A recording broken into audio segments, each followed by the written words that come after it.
आज से पहले वाले सेशन में हम पढ़ चुके हैं अक़ायद इस्लाम क्या है इसके बारे में। और उसके बाद उसका जो पहला रुकन है आमनतु बिल्लाही, यानी कि मैं अल्लाह पर ईमान लाया या ईमान लाई। और आज अक़ायद इस्लाम के दूसरे रुकन को हम जानेंगे समझेंगे। और दूसरा रुकन है वह मलाइकती।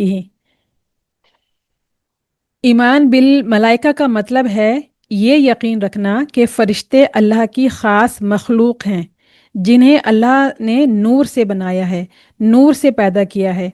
फ़रिश्ते फ़रिश्ते हमेशा अल्लाह के हुक्म के ताबे रहते हैं और कभी नाफरमानी नहीं करते। कुछ फ़रिश्ते सिर्फ़ अल्लाह की इबादत में मशगूल हैं और कुछ के ज़िम्मे अल्लाह सुब्हानो तआला ने दीगर काम लगाए हैं, जैसे कि बंदों के आमाल लिखना।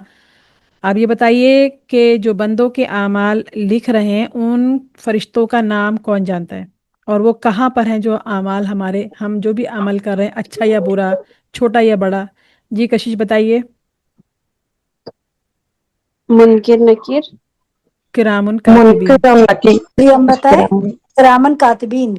जी किरामन कातिबीन नाम है किरामुन कातिबीन जी नाम है उनका, उन फरिश्तों का जो हमारे हम इंसानों के अच्छे या बुरे आमाल लिख रहे हैं। और जी क्या काम है फरिश्तों के? हमारे हम इंसानों के अमाल लिखना, हिफाजत करना, बारिश बरसाना, रिस्क तकसीम करना, पैगंबरों तक वही पहुंचाना, जान निकालना, मरने के बाद सवाल व जवाब करना, फिर सूर के ज़रिए दोबारा उठाना वगैरह जाएगा। चार मशहूर फरिश्तों के जो काम है वो इस तरह से हैं। हज़रत जिब्रील अलैहिस्सलाम जो जी अल्लाह जी सुब्हानो तआला की किताबें, अल्लाह के अहकाम और पैगाम पैगंबरों के पास लाते थे। और हज़रत इसराफील अलैहिस्सलाम जो क़यामत में सूर फूकेंगे। हज़रत मीकाईल अलैहिस्सलाम जो बारिश बरसाने और मखलूक को रिस्क पहुँचाने के काम पर मुकर्रर हैं। हज़रत इज़राईल अलैहिस्सलाम जो मखलूक की जान निकालने पर मुकर्रर हैं। जिन्नात व शयातीन भी अल्लाह की मखलूक हैं जो आग से बनी है। जिन्नात में अच्छे और बुरे जिन होते हैं, यानी कि जिन सूरह जिन आप लोग पढ़ें तब उसके साथ जी उसके मीनिंग के साथ तो आप लोगों को अंदाज होगा कि मैं आपको मुख्तसर सा बता देती हूँ कि ए नबी सल्लल्लाहु अलैहि वसल्लम कहिए मेरी तरफ वही भेजी गई है कि जिन्नों के एक गिरोह ने गौर से सुना। देखिए कितनी तवज्जो से सुना नबी सल्लल्लाहु अलैहि वसल्लम को तिलावत करते हुए। फिर जाकर अपने कौम के लोगों से कहा, उस जिन ने जिसने तिलावत सुनी थी उसने अपने कौम के लोगों से कहा हमने एक बड़ा ही अजीब कुरान सुना है।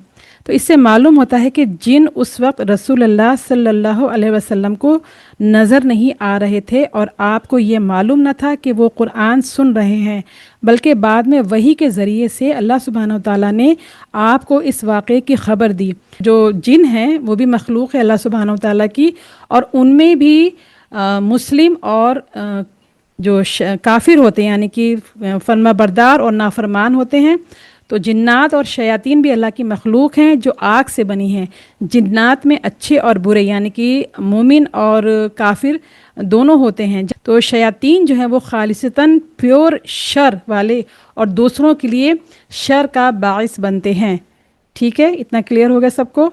तो अब इसमें जो हम फरिश्तों के बारे में पढ़ रहे थे कि हम फरिश्तों को नहीं देख सकते मगर यकीन रखते हैं। तो हमारा जो यकीन है, हम इस टॉपिक पर इस पर अपने जो अकायद नंबर 2 है उस पर आ जाते हैं कि हमें ये यकीन रखना है कि वो हमारे साथ हैं। दो फरिश्ते दिन रात हमारे वो फरिश्ते जो हैं जो दो फरिश्ते हैं किरामुल कातिबीन, वो हमारे आमाल लिख रहे हैं। जैसे कि नहीं सीसीटीवी कैमरे लगे हुए हैं, वो हमारे कंधों पर सीसीटीवी, अल्लाह सुब्हानो तआला के सीसीटीवी कैमरे। देखिए मैं समझाने के लिए कह रही हूँ, उनका नाम सीसीटीवी नहीं है, लेकिन आजकल हम लोग कहीं भी जाएं तो सीसीटीवी कैमरे लगे होते हैं। तो हम कितना, जब हमें मालूम होता है ना यहाँ कैमरे लगे, तो हम कितना अलर्ट हो जाते हैं। तो वैसे ही हमारा यकीन होना चाहिए कि अल्लाह सुब्हानो तआला के जो दो फरिश्ते दिन रात हमारे साथ हमारे ऊपर तैनात हैं, वो हमारे हर हर अमल को लिख रहे हैं। अगर हम ये बात स्ट्रॉन्गली दिल में रखें, पुख्ता यकीन, स्ट्रॉन्ग बिलीफ के फ़रिश्ते मौजूद हैं, हमारे हर छोटे बड़े अमल को लिख रहे हैं, तो हमारी ज़बान, नज़र और अमल खुद संभल जाते हैं। ठीक है, अगर हमें यकीन हो कि दो फरिश्ते हमारे हर लफ्ज़ और हर छोटे बड़े अमल को लिख रहे हैं, तो हम अपनी रोज़मर्रा ज़िंदगी में क्या तब्दीली लाएंगे? कौन बताएगा? جی عائشہ شیخ بتائیے. ہم لوگ کوئی بھی غلط کام کرنے سے پہلے سوچیں گے. ماشاء اللہ. اور تفصیل سے کون بتائے گا؟ ہم لوگ نیک عمل کرنے کے لیے اور زیادہ انکریج ہوں گے اور غلط کام سے بچنے کی کوشش کریں گے، کیونکہ نیک عمل ہمارا لکھا جائے گا اور غلط بھی لکھا جائے گا. تو کوشش کریں گے ہم لوگ کہ نیک کام زیادہ سے زیادہ کریں اور غلط کام سے بچے، کیونکہ آخرت میں جو ہم لوگ کا فرشتے لکھیں گے وہ سب نامہ اعمال اللہ تعالیٰ کے سامنے پیش ہونا ہے انشاءاللہ.